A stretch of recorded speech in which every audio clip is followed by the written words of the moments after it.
बिस्मिल्लाहिर्रहमानिर्रहीम अस्सलाम वालेकुम welcome to my channel. Hope कि आप सब ठीक होंगे। बहुत सारी दुआ आपके लिए और आपकी फैमिली के लिए कि अल्लाह पाक आपको हमेशा खुश रखे, सेहत और सलामती के साथ रखे। हाई कोर्ट में आज एमएलओ को लेके आप लोग यकीनन इंतज़ार कर रहे होंगे कि कोई अच्छी खबर आज आएगी। और कल हम सब ये कह रहे थे कि एमएलओ का आज इंशाअल्लाह जो है वो जो मेहदी काज़मी साहब ने एक एप्लीकेशन दायर कराई थी, क्योंकि जब एमएलओ को रोका गया था उसके बाद इमीडिएटली जबरान नासिर साहब ने इसके ऊपर एक दरख्वास्त जमा कराई थी हाई कोर्ट में, जो कि सवाल बाबर साहब के पास था, मगर आज वो नहीं आ सके। तो इस केस को जो है वो भेजा गया है उमर सियाल साहब के पास। और अभी तक की जो इतलात है उसके मुताबिक कि आज इस पर कोई भी अमल दरामद नहीं हो सकेगा और कोई ना कोई तारीख दे दी जाएगी।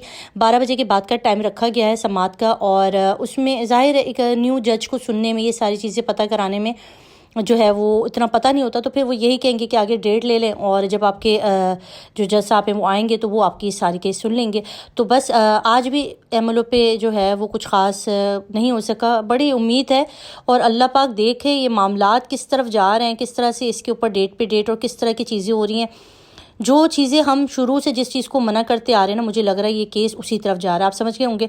बाकी डिटेल वीडियो मैं आपके साथ थोड़ी देर के बाद शेयर करती हूँ। चैनल को सब्सक्राइब करें। अब तक ख्याल रखें। अल्लाह हाफ़िज़।